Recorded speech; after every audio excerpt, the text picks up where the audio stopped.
एक सुंदर सी कन्या नाम का कॉलेज में अपना ग्रेजुएशन पूरा करती है। तभी उसकी मुलाकात एक लड़के राहुल से होती है। राहुल भी बहुत स्मार्ट और माता पिता का आज्ञाकारी बेटा है। दोनों एक दूसरे को पसंद करने लगते हैं। दोनों का ग्रेजुएशन पूरा होता है।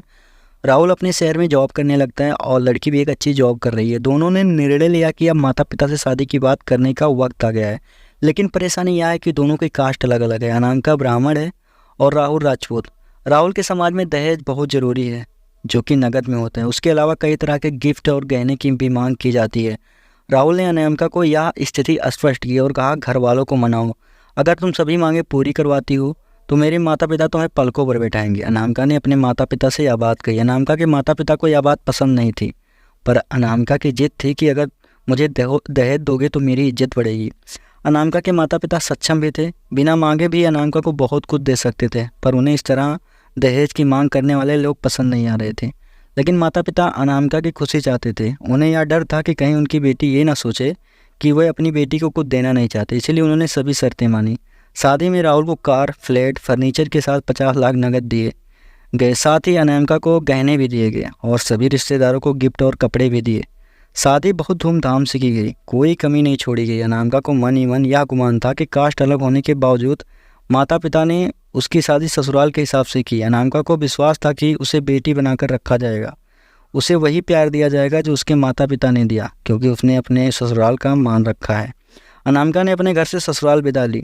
ब्राह्मण कन्या राजपूत घर की बहू बनी। ससुराल में बहुत ज़्यादा पर्दा प्रथा थी। बहू को मनचाहा खाने तक की स्वतंत्रता नहीं थी। कितनी भी भूख क्यों ना हो, घर की बहू सबके खाने के बाद ही खाएगी।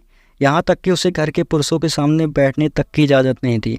अनामिका ने इस बात पर एतराज़ दिखाया, पर उसकी किसी ने नहीं सुनी। राहुल ने भी यह बोलकर मुंह फेर लिया कि यह तो परंपरा है। अनामिका को जो गुमान था वो धरा के धरा रह गया।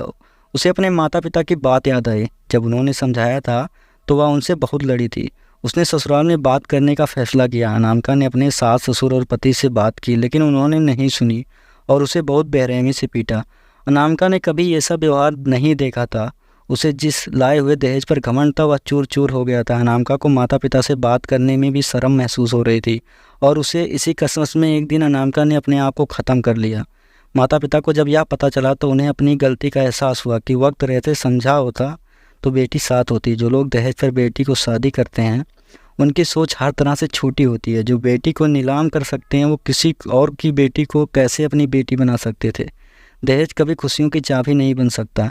यह बात सभी को समझनी होगी। इस दहेज प्रथा की कहानी में आपने पढ़ा होगा कि माता पिता ही नहीं, लड़की की सोच भी दहेज को सपोर्ट कर रही थी। कई बार लड़कियों को दहेज का गुमान हो जाता है, पर जो लोग लोभी होते हैं वो कभी अच्छे नहीं हो सकते। यह बात सबको समझाने की ज़रूरत है। कहानियाँ जीवन में बहुत मायने रखती हैं।